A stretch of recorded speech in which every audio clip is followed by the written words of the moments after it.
Greetings, everyone, and welcome to the first character out of two, at least on the Marvel side, for my Halloween Lesser Knowns.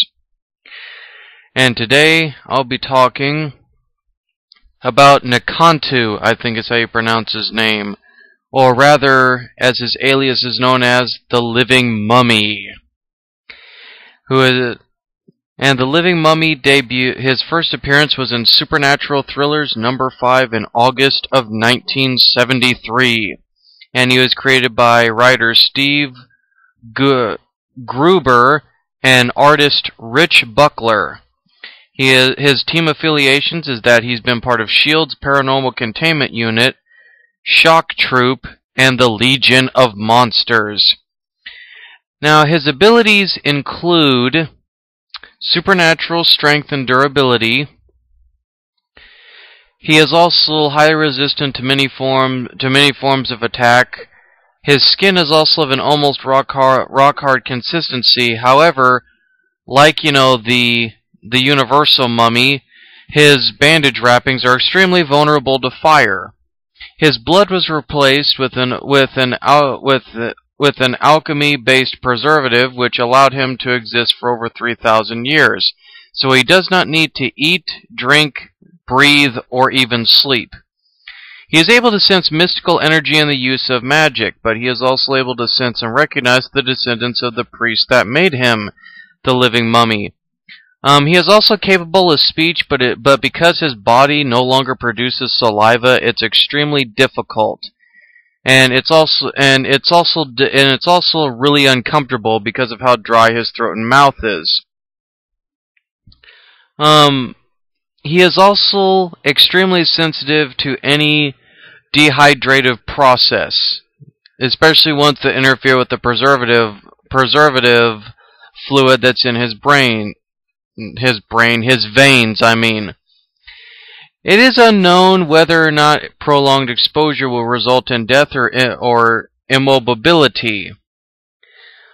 It was, however, after retaining the Orb of Ra that the preservatives that fill his body were either disposed of or are now irrelevant. It's unknown whether it affects his speech now in the current comics or not. And flip-flopping between whether being diminished or enhanced, some of his combat abilities are either enhanced or diminished. So, okay, moving on now to the actual publication history. The character was introduced in a standalone story that was actually set in Cairo. The Living Mummy returned 2 issues later in The Return of the Living Mummy by the same team. And the character was brought to New York City with the cover logo reading Supernatural Thrillers featuring the Living Mummy. That series ran from issue 7 to the final issue, which was 15 in June to October of 1974 and 1975. And with issue number 8, the creative team became Tony Isabella and artist Val Merrick, occasionally credited as co-plotters. Steve Warner wrote or co-wrote the final 2 issues, and Tom Sutton drawing the finale. Lynn Wayne scripted issue 10 from an Isabella Merrick plot. Okay, here we go. Here's the actual character history.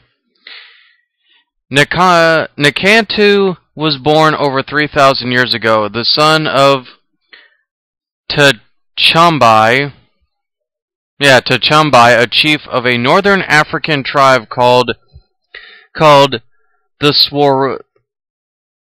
Swarali, or I think it's supposed to be Swahili, but I'm going to say Swarali. It's kind of a tongue twister. Of the nation of Swaralis. When he became 21 years old, I'll just call him the Mummy, because one of his aliases is the Mummy, so I'll just refer to him as the Mummy now from this video, because saying his actual name name is very, very difficult. Like, highly difficult.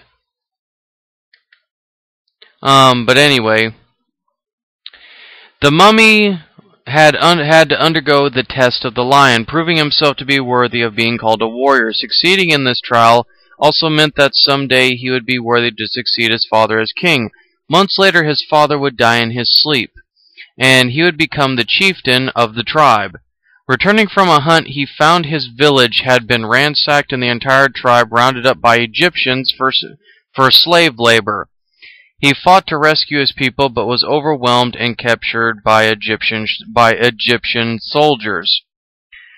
The mummy and his tribe were then taken to Egypt and put to work building monuments for the current pharaoh, Aramset.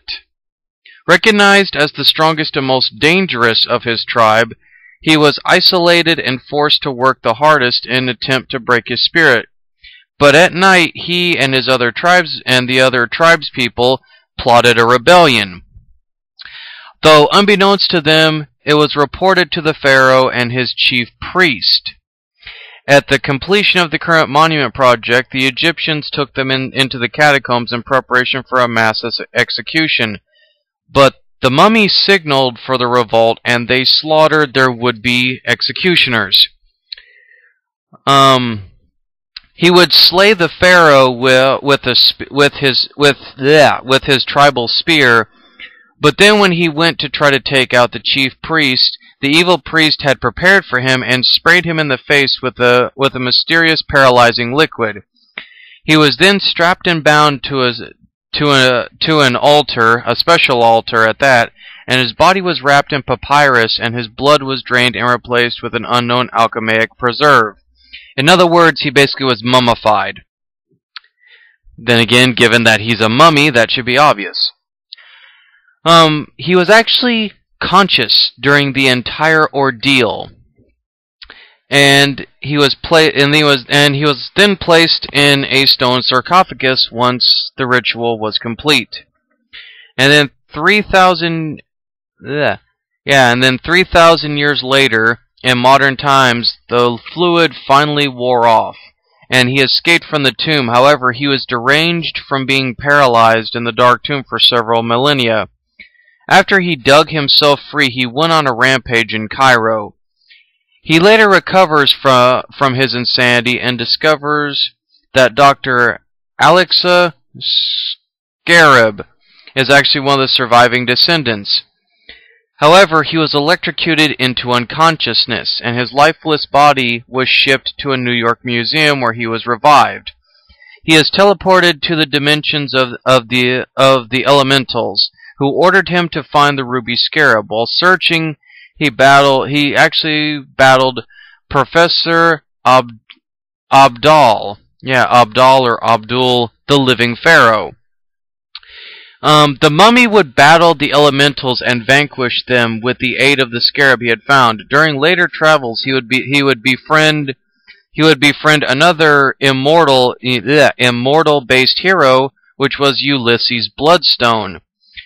And sometime after that, he would be kidnapped by the Grand Master for the Contest of Champions. There we go. But the Grand Master didn't consider him worthy enough to be a combatant, so he returned him to Earth. In later stories, he would actually team up with Ben Grimm and Alicia Masters against General Hassan, another descendant, preventing him from obtaining the Spirit Gem. After this, he returns to the desert where he began searching for the Blood Gem. However, when Captain America and at that time his partner, quote-unquote, Diamondback, are after the gem as well, they convince him to hand over the fragments he had found. Later, he is approached to join the Shock Troop organization. They help free Quasar from the Dark Force entity known as Quagmire, and disband afterward. Later, he gets into a fight with the evil Raxases, and has to team up with Alicia Bloodstone, the daughter of his old ally, to defeat this foe. Afterwards, he would spend some time guarding the mystical Orb of Ra. And during this time, he was approached by Nick Fury and convinced to join his supernatural/monster-based version of the Howling Commandos. And they would fight against the powerful Merlin at Area 13. Soon afterwards, he was seen as one of the heroes that participated in Captain America's anti-registration group during the Civil War. And he was apprehended and transported to the extra-dimensional prison known as Fantasy Island, which was located in the Negative Zone. He was transported to a cell alongside Coldblood, Speedball, and Typeface. During this time, he informs the three of them that he is not alive, which creeps them out. I don't know why they put that in there, but okay. When Iron Man and Spider-Man visit him in his prison cell, he is strapped to a slab and surrounded by flames. Iron Man makes the statement that some detainees required more special security measures. He is later released, though, when Hulkling